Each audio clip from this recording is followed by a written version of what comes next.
Dear students, welcome to mathematics lectures. आज हमारा topic है ऑपरेशंस ऑन सेट्स। तो जब हमारे पास एक या एक से ज़्यादा सेट्स हों तो हम उन पे डिफरेंट ऑपरेशंस डिफ़ाइन कर सकते हैं। तो आज हम देखेंगे कि हम कौन कौन से ऑपरेशंस सेट्स पे डिफ़ाइन कर सकते हैं। तो यहाँ पे कहा जा रहा है for two sets capital A and capital B we have first one union. तो यूनियन हमारा पहला ऑपरेशन है।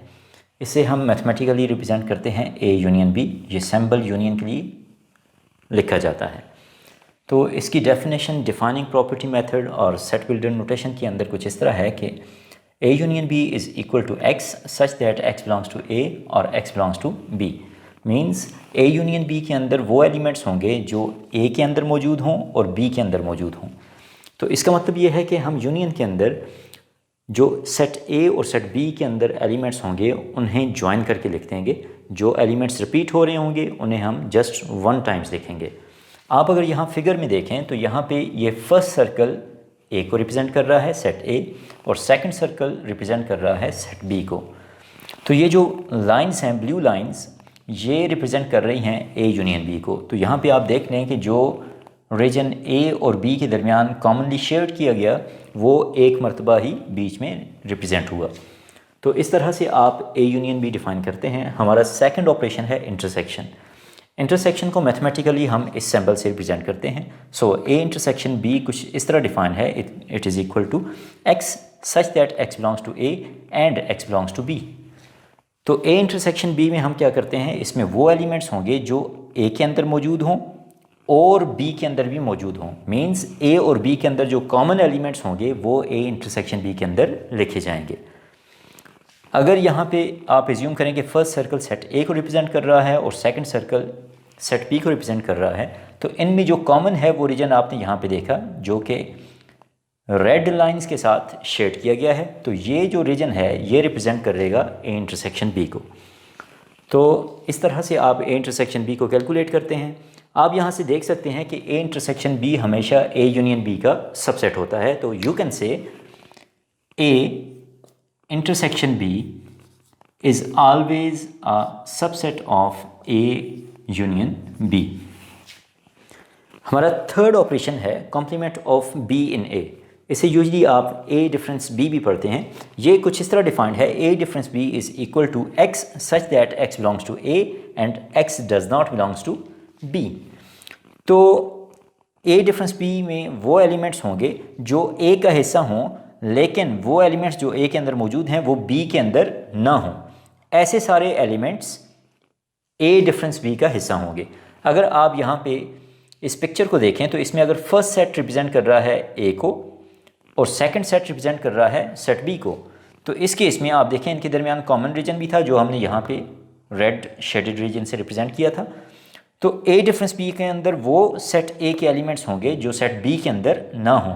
तो एक्चुअली ए डिफरेंस बी के अंदर जो भी एलिमेंट्स होते हैं वो सेट ए के अंदर से होते हैं, लेकिन सेट ए के वो एलिमेंट्स इसका हिस्सा नहीं होते जो सेट बी के अंदर भी मौजूद हों। तो इसका मतलब ये है, आप यहाँ पे ये भी कह सकते हैं कि A difference B is always a subset of capital A. I hope आपको यहाँ से ए डिफरेंस बी क्लियर हो गया होगा। तो इसे हम, इसका दूसरा नाम क्या है, कॉम्प्लीमेंट ऑफ बी इन ए। आप देखें कि अगर मैं बी का कॉम्प्लीमेंट लूँ विद रिस्पेक्ट टू ए, तो आपके पास बी से बाहर जो हिस्सा आ रहा है वो ये शेडेड रीजन है जो कि ब्लू कलर से रिप्रेजेंट हो रहा है। तो इसे हम ए डिफरेंस बी कहते हैं। इसके बाद हमारा लास्ट ऑपरेशन है सिमेट्रिक डिफरेंस। ये बड़ा इंपॉर्टेंट ऑपरेशन है। इसे हम यूजली डेल्टा से रिप्रेजेंट करते हैं और ये डिफाइन कुछ इस तरह है, A delta B means A symmetric difference B is equal to A difference B union B difference A. और इसकी दूसरी डेफिनेशन ये है, A symmetric difference B is equal to A union B difference A intersection B. तो आपने देखा जो हमने यहाँ पे ए डिफरेंस बी पढ़ा है वो सिमेट्रिक डिफरेंस के अंदर यूज़ हो रहा है।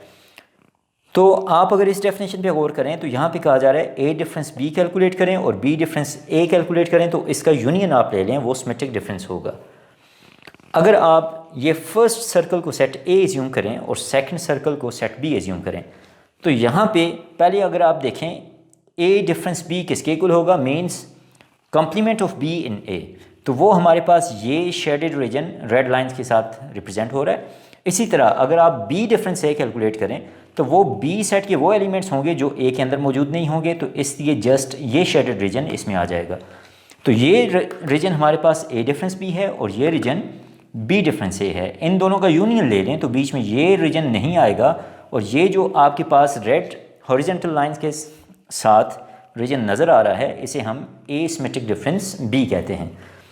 आप यहाँ पे देख सकते हैं कि एक्चुअली ये A union B difference A intersection B की फॉर्म है कि ए यूनियन बी में से ए इंटरसेक्शन बी को निकाल दिया जाए। तो आप देख लें कि ए यूनियन बी हमारे पास किसके इक्वल था, ये टोटल रीजन, और ए इंटरसेक्शन बी ये बीच में कॉमन रीजन था। इससे अगर इसमें से निकाल दें तो बाकी यही बचता है। तो इसलिए आप कह सकते हैं A symmetric difference B is equal to A union B difference A intersection B. I hope आपको यहाँ से सेट ऑपरेशंस क्लियर हो गए होंगे। Thank you.